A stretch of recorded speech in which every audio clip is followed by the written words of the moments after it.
구인 선지님 중에 오늘 이재철 선지님과 이순순 선지님을 좀 소개를 할까 합니다.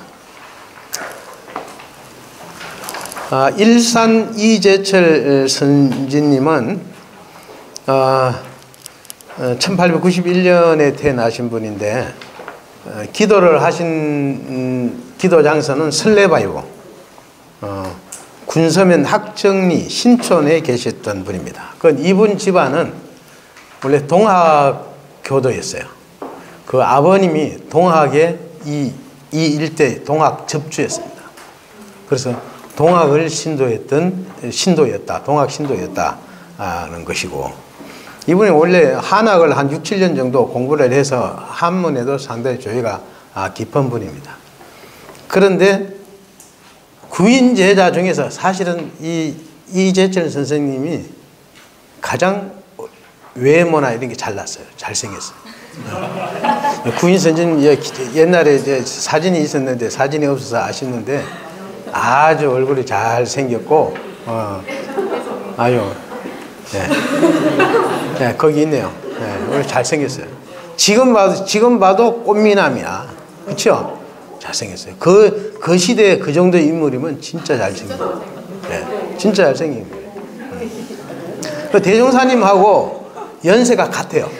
같이 태어나시고 이분은 같이 돌아가셔.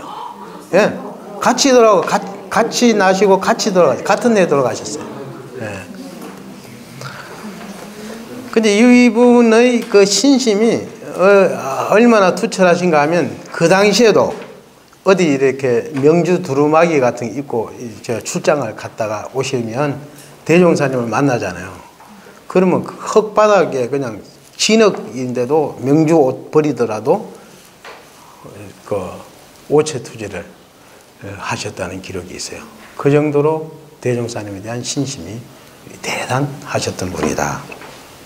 특히 이분은 이제 언변이 좋죠. 이제 학문이셨기 때문에 언변이 좋고 인물이 좋고 이래서 외교에 능통했습니다. 외교. 원불교 초창기 모든 문제가 생기면 이분이 가서 다 해결했어요. 해결사 역할을 했어요. 네. 특히 그 대표적인 것이 뭐냐면 대종경 서품 9장에 보면 이런 얘기가 나오죠. 단원들이 방언 일을 진행할 때 이웃 마을에 보고한 사람이 이를 보고 곧 분쟁을 일으켜 자기도 간석지 개척원을 관청에 제출한 후 관계 당국에 자주 출입하여 장차 토지 소유권 문제 걱정되는 바가 적지 아니한지라 단원들이 그를 깊이 미워하거늘. 그러면서 그 말씀 쭉 있는데 이때 방언공사를 사실은 이제 대종사님께서 이제 했어요. 마무리될 시점이에요.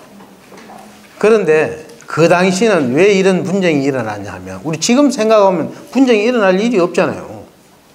그렇잖아요. 대종사님께 간섭 주했는데 엉뚱한 사람이 이걸 뭘 간섭을 해서 자기가 이거 뺏어가려고 한다는 게 말이 안 되잖아요.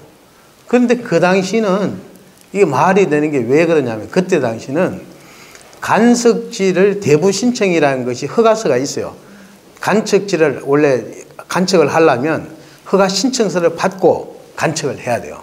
근데 그때 당시는 그렇게 하지 않고 이 일을 그냥 하고 나서 나중에 끝날 때 이제 그 허가서를 내서 마무리를 하는 거예요.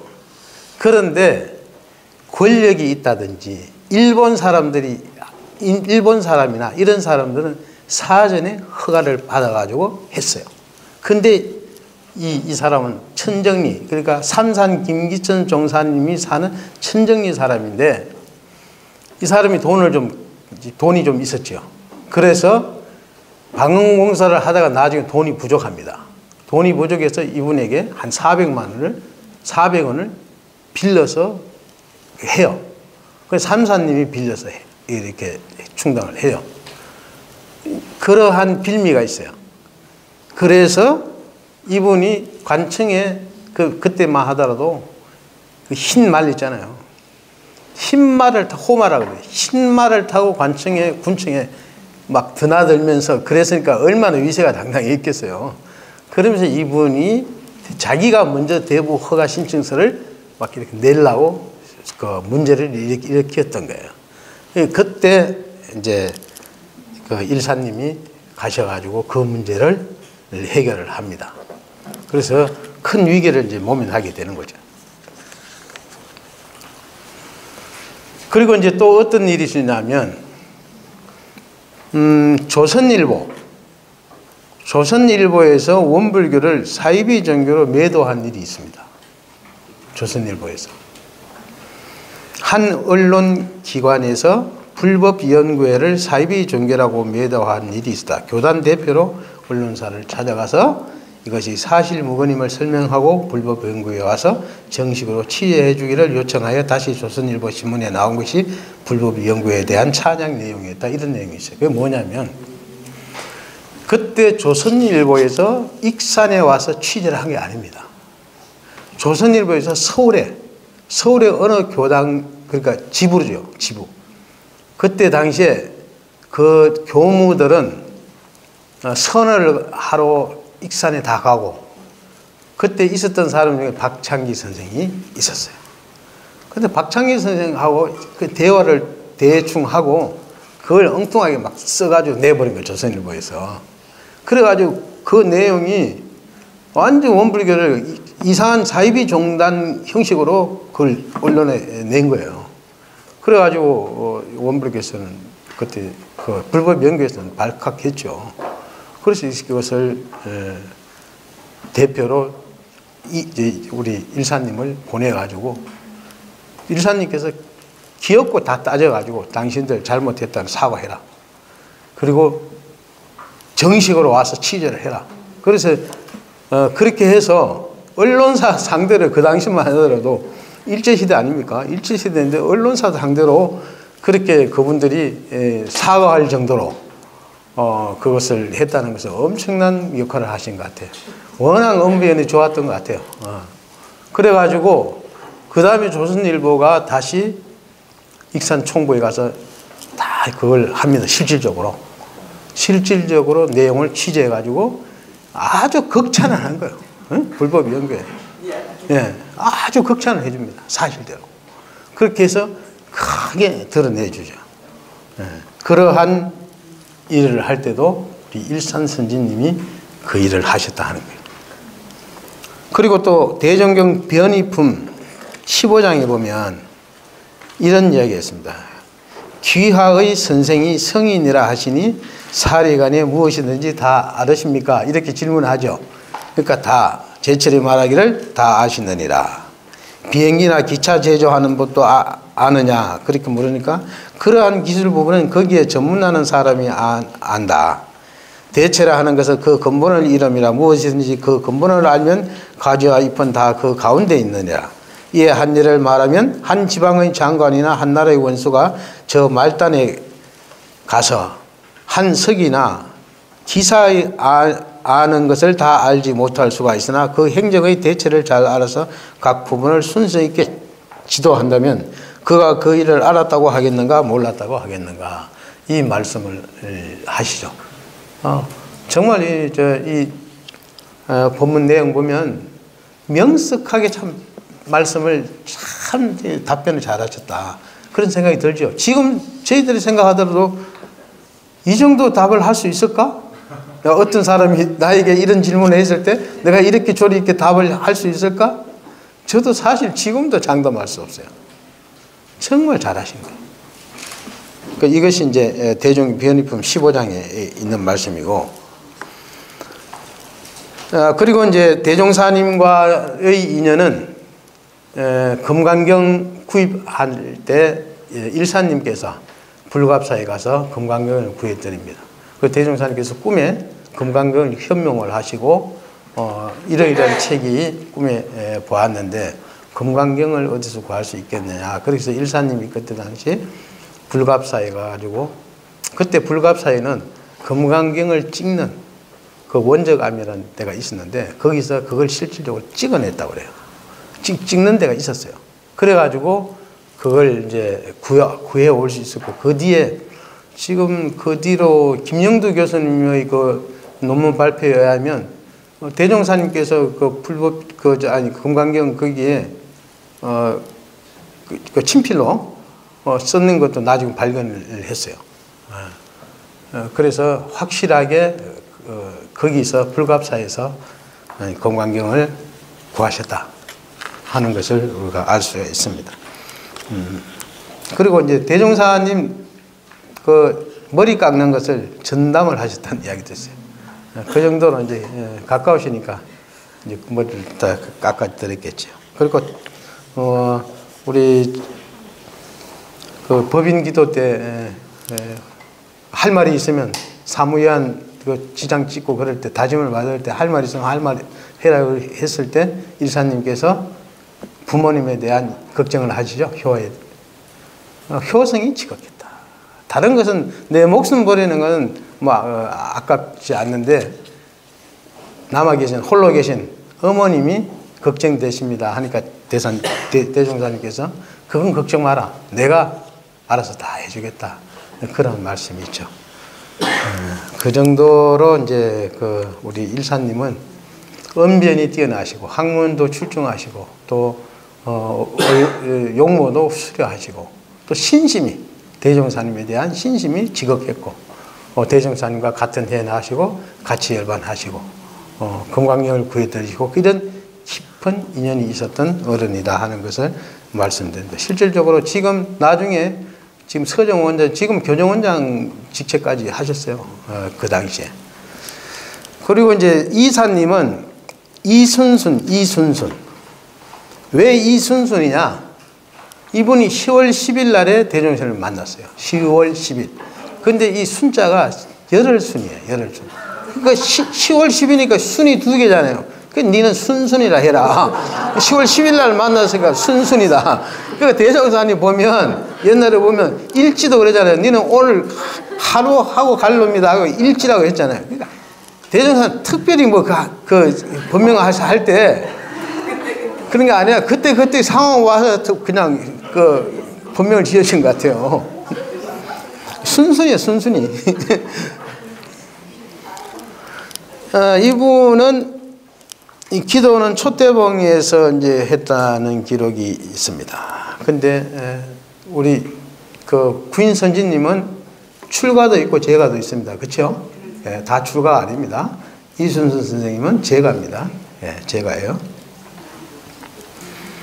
그런데 이분은 역사적 기록을 보면 천성이 호걸하고 호걸의 기질을 갖고 있고 호탕하게 놀기를 좋아했답니다. 그러니까 뭐 표현상 호탕하게 놀기를 좋아했다 이거지 그 뒤에 숨은 내용은 뭐 여러분 알아서 상상하세요. 어느 정도 놀았으면 호탕하게 놀기를 좋아했다 했겠어요. 키도 크고 뭐 아이가 재산이 좀 있었어요. 넉넉했어요. 그래서 그냥 이쪽에 그 나중에 대종사님을 민어파시 할 때 모시고 가잖아요. 그 모시고 가는 제안을 하신 분들이 이순순이야. 왜 그러냐? 그 양반 그 파시에 가서 주로 놀았거든. 거기서. 호탕하게. 그 다 인연이 다 있는 거예요. 근데 하여간, 좀, 호걸이었던 모양이에요. 근데 이 사진으로 보면 별로 아닌 것 같아, 나는. 사진을 보는데 그럴 적은 아닌 것 같아. 촌노인 양반 같는데, 그렇지 않은 모양이에요. 사진이 잘못 찍힌 것 같아. 그리고 이제 대종사님께서 대각 전에 그 노루목에서 그 마지막 그 정진 적공할 때 그때 막 하루는 비가 와가지고 막 비가 막 샜어요. 그게 그 이순순 우리 선지님께서 그 오셔가지고 원래 이분은 저 천정리거든요. 삼선 김기천 선생님이랑 같은 동네 천정리라고 저쪽 한참 조금 떨어져 있어요. 우연히 하여간 가고 싶다는 밤에 와서 위에 그 지붕을 이렇게 비가 되지 않도록 해준 그런 인연이 또 있어요. 그런데 가장 핵심적인 것은 대종사님께서 20세 아버님께서 열반하시고 나서 부채 이제 쪼달리게 되잖아요. 그때 부채 쪼달릴 때, 처음에는 뭐였습니까? 나중에도 나오겠지만, 처음에는 이제 그 주막을 하게 되죠. 근데 주막을 했는데 1년도 못하고 망해가지고 문 닫아버려요. 그러니까 이준 선생이 와가지고 그러는 거예요. 이런 거 해가지고 돈 못 번다. 돈 벌려면 저기, 응? 신안, 민어파시장에 가야 거기는 돈이 그냥 굴러다니는 곳이다. 돈을 벌려면 그걸로 가야 된다. 그렇게 해서 민어파시를 소개하는 거예요. 그러면서 뭐 기록에는 뭐 보리석섬을 뭐 빌려줬다, 구워줬다 이런 얘기도 있는데 하여간 미천은 어느 정도 좀 대준 것 같아요. 그런데 거기에 가서 3개월을 대종사님께서 민어파시에 다녀오셔가지고 빚을 완전히 청산하잖아요. 돈을 엄청 벌었던 것 같아요. 그러니까 부채를 탕감한 1등 공신이다. 호걸로 잘 논 그 경험을 바탕해서 그 역할을 해주신 것 같다. 이런 생각이 들어요. 그리고 이제 이 기록에 보면 이런 이야기가 있죠.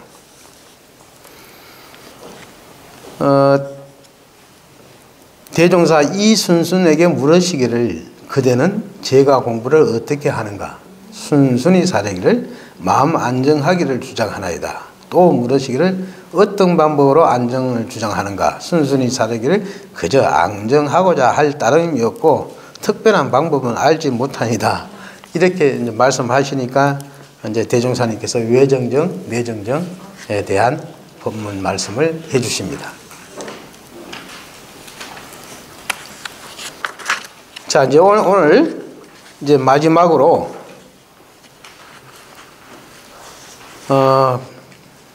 백학면 선사와 대종사님의 인연에 대해서 말씀을 해드리고자 합니다. 사실은 백학면 선사하고 대종사님은 특별한 인연입니다. 그래서 이 관계에 대해서는 여러분들 잘 알아놓으셔야 돼요. 왜 대종사님과 백학면 선사가 만났고 또 왜 그렇게 또 친해졌는지, 그리고 어떤 도움을 서로 주었는지 이거는 꼭 알아둘 필요가 있다. 원래 백학면 선사는 1867년 영광 불갑산 아래서 이제 태어났는데 성은 백시고 본명이 계시고 법호가 학명입니다. 20살에 양친을 읽고 나서 순창 귀암사에서 그 설두화상의 설법을 듣고 감명을 받아요. 그래가지고 불갑사에 와서 출가를 하게 됩니다. 그런데 이분이 상당히 총명하셨던 분이에요. 그래가지고 34살 때 강원에서 강사 노릇을 학원 강사를 했다면 절에서 강사를 했다면 대단한 것이거든요. 그야말로 교리 강연 그쪽에서는 거의 1인자가 돼야 강연을 할 수 있거든요. 근데 이제 그러한 것을 했어요. 그럼에도 불구하고 그걸 하다가 이걸로 가지고는 대종사 이제 부처님의 본질을 얻을 수가 없다고 생각하고 그걸 그 학생들을 다 보내버리고 문을 닫고 면벽 수행을 해서 나이 40세 월명하면서 도를 깨치게 됩니다. 그리고 나서 이제 이분이 48살 때 중국이나 일본을 한번 쫙 두루 시착을 해요. 그러면 그때 유명한 것이 일화가 중국, 일본 같은 조동종에 가서도 일본의 유명한 선사들하고 성리문답을 해서 그냥 일본 불교계를 발칵 뒤집어 놓을 정도로 그러한 실력자였습니다. 우리나라 당대에는 그때 우리 불교계에서 최고의 선성이야. 그 당시 당대에서. 그러한 분이었습니다. 그런데 이분이 이제 57세 때 백양사에 머물던 송만함 선사로부터 백양사 주지를 맡아달라고 그렇게 얘기를 하죠. 그렇게 해서 백양사에 가서 이제 반농 이런 사상을 제자들에게 가르치면서 거기서 이제 열반을 합니다. 근데 이분이 원불교에 끼친 영향 중에 하나가 뭐냐면 달마도. 이분이 달마도를 잘 그렸어요. 그분의 달마도를 처음 참고해서 그린 분이 우리 원불교에서는 주산종사입니다. 주산종사 달마도. 그 다음에 주산종사의 뒤를 이어서 달마도를 그리신 분이 고산 이운건 법사님. 그 다음에 고산 이운건 법사님의 뒤를 이어받아서 달마도를 그리신 분이 경산 종법사. 그렇게 달마도 계보가 그렇게 내려오고 있는데 항명성사의 영향을 받았다 하는 것을 알아둘 필요가 있습니다. 항명성사가 열반할 때 이런 이야기였습니다. 열반을 당해가지고 이분이 자기 제자에게 제자가 고벽이라는 그 선사가 있는데 고벽이 오늘 마침 정업 장날이니까 얼른 정업시장에 가서 무명배 4피, 집신 10컬레 그리고 장례에 필요한 것을 좀 사와가지고 오너라 하고 보내. 그리고 나서 이제 그 밑에 손상자인 다천을 불러가지고 먹을 가르라 하고 또 달마도를 그립니다. 근데 이제 달마도는 평상시에는 달마가 이렇게 서 있는 달마를 주로 그렸는데 그날은 주로 앉아 있는 달마를 그렸다고 그래요. 그렇게 이제 그리다가 몸이 피곤하다고 그리고 자리에 잠깐 누우면서 제자들에게 원각경을 읽어라 하고 그 원각경 읽는 소리를 들으면서 미소를 띠면서 편안히 열반을 하셨어요. 그 열반하신 것도 상당히 아주 정말 편안하게 수도인다운 그러한 모습을 보인 사람입니다. 그래가지고 열반하고 나니까 그 제자들이 이제 성비를 만들 거 아니에요. 정업 지금 내장사에 가면 성비가 있어요. 우리 익산에 가면 대종사 성비 있죠. 거기 보면 대종사의 그 살아온 역사를 쭉 다 써놨거든요. 정산종사님께서 썼는데 거기에도 그 성비가 있어요. 거기 성비에 보면 항명성사 사리 탐명이라는데 거기에 보면 대종사 이름이 있어요. 청신사 박중빈, 박중자 빈자 이렇게 돼 있어요. 그러니까 당신의 입장에서 보면 당신의 제자 중에 유명한 제자 중에 이런 사람이 있다. 열거를 쭉 했는데 대종사님 이름도 거기에 있어요. 그 당시는 이제 뭐 그분이 유명한 선생이었으니까. 그리고 대종사님은 출가도 아니고 스님도 아니고 그때는 그냥 제가였잖아요. 변상 계실 때. 그랬으니까 그렇게 표현할 수는 있었겠다 하는 생각은 듭니다. 근데 이제 소태산 대종사님과 백항명의 인연은 어디서부터 이제 시작하냐?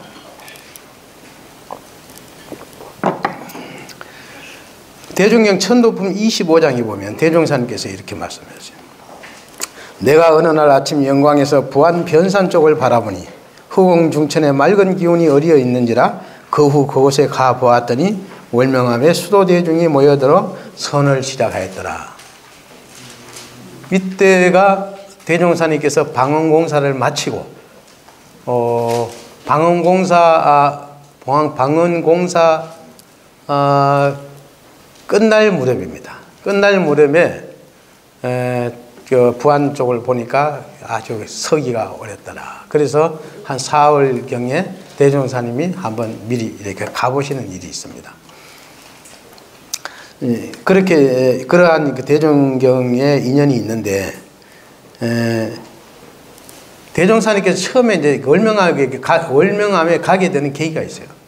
뭐냐면 3월 1일 독립운동을 하잖아요. 만세 독립운동.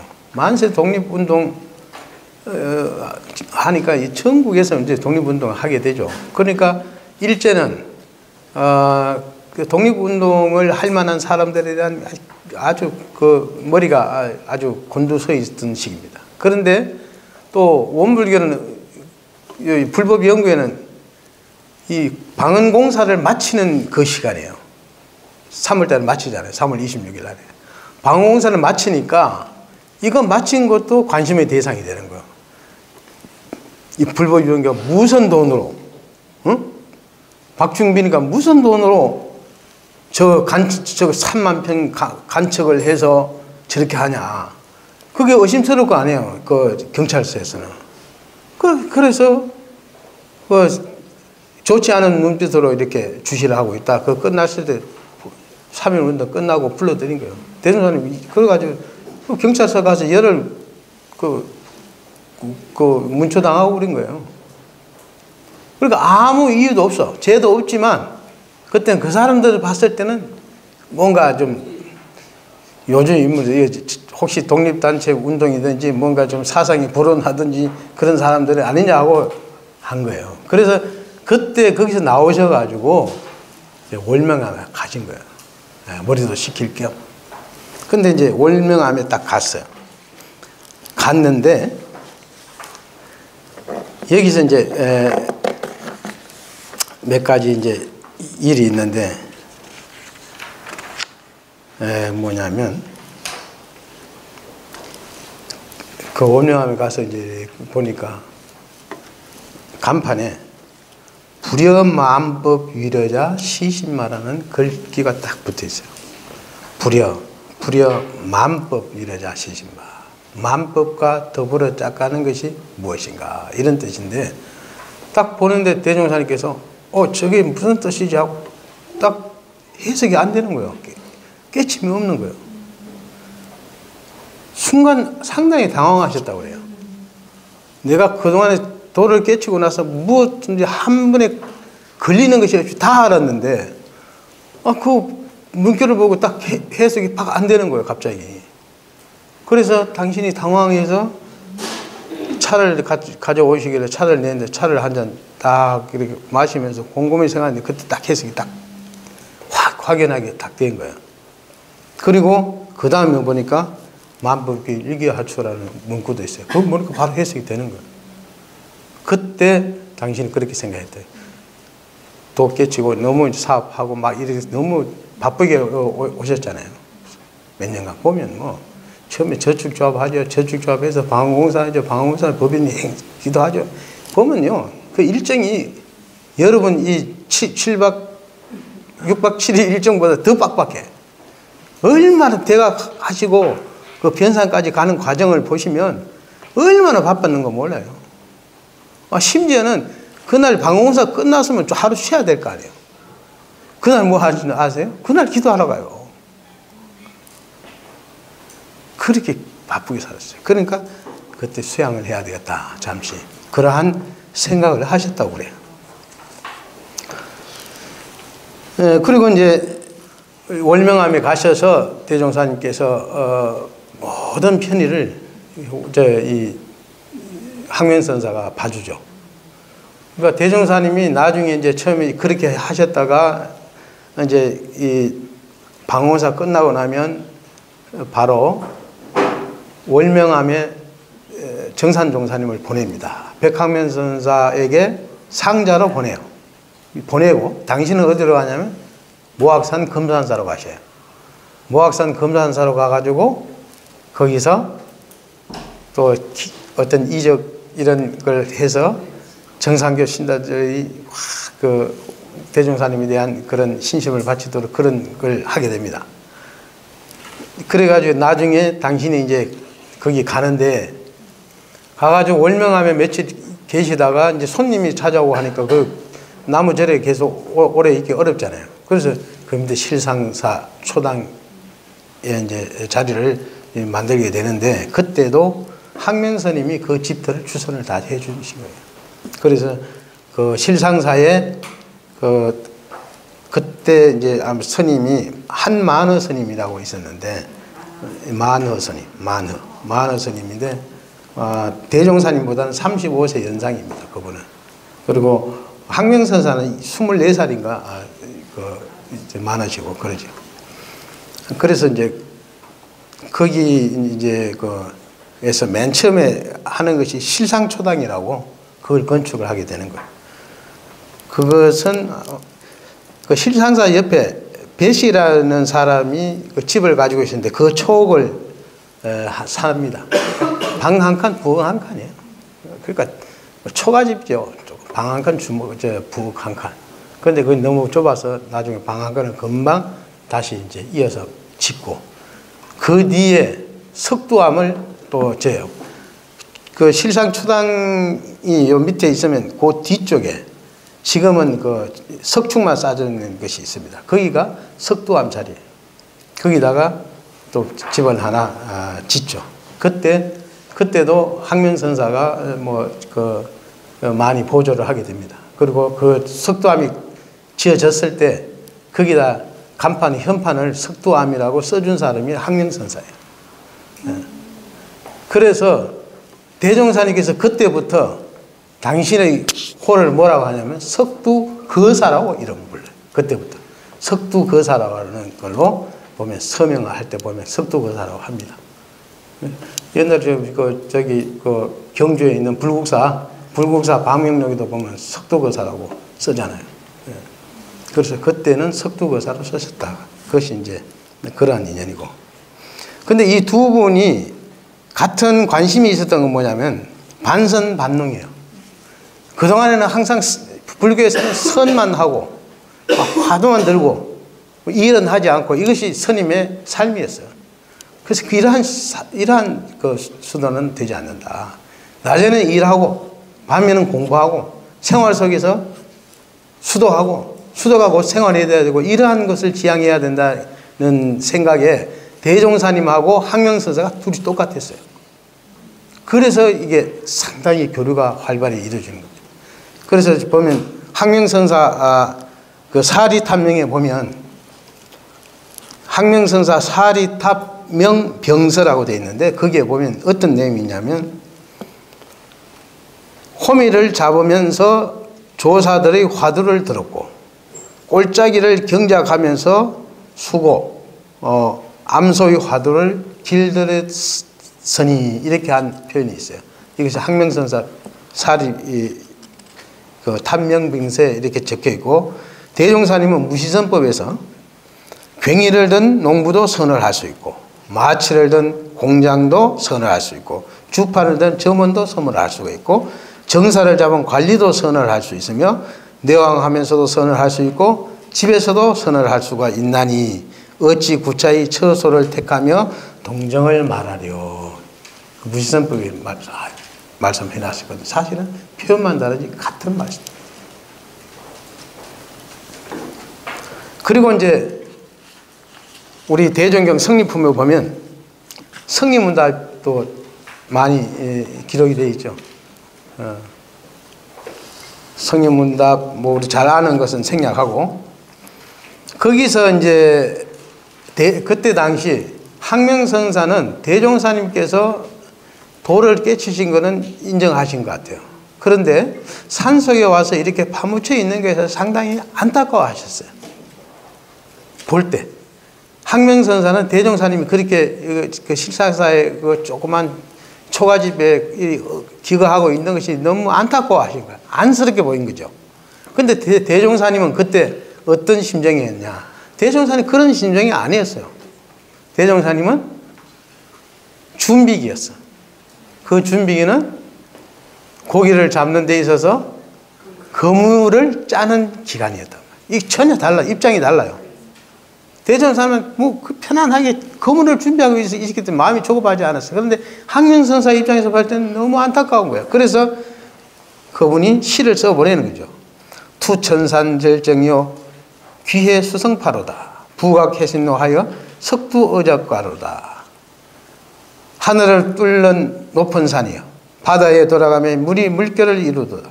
몸 돌이킬 길을 찾지 못하여 돌머리에 의지하여 칩을 지었도다. 이렇게 시를 보내니까 대종사님께서 화답하시기를 절정천진수요 대해천진파로다. 부각해신노하니 고로 석두가로다. 높은 산도 천진 그대로 빼어났고 큰 바다도 천진으로 일어나는 물결이로다. 다시 몸을 돌이킬 길 깨달으니 돌머리 집이 높이 드러나도다. 이렇게 화답을 했습니다. 그래서 그 한서의 동중서전에 나오는 임년어선의 불여태의 결망이라는 말이 여기서 나온 거예요. 목가에서 물고기를 탐내는 것은 물러나 고기를 잡을 그분을 만드는 것만 못하다. 그러니까 대종사님은 변산에 대종사님께서 기거한 모든 삶은 그물을 준비하는 그러한 시기였다 하는 것을 우리가 생각하면 될 것 같아요. 그리고 이제 마지막에 그 항명성사께서 대종사님과 합작 구상을 하나 합니다. 그것이 뭐냐면 월명암에 이제 계시다가 한만원 스님으로부터 내장사를 맡아달라는 송만함 스님인가요? 아까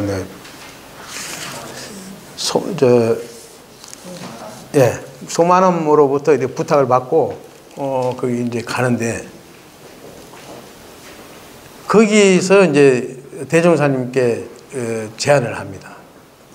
같이 가서 우리가 영원하는 반성반농의 글을 합시다.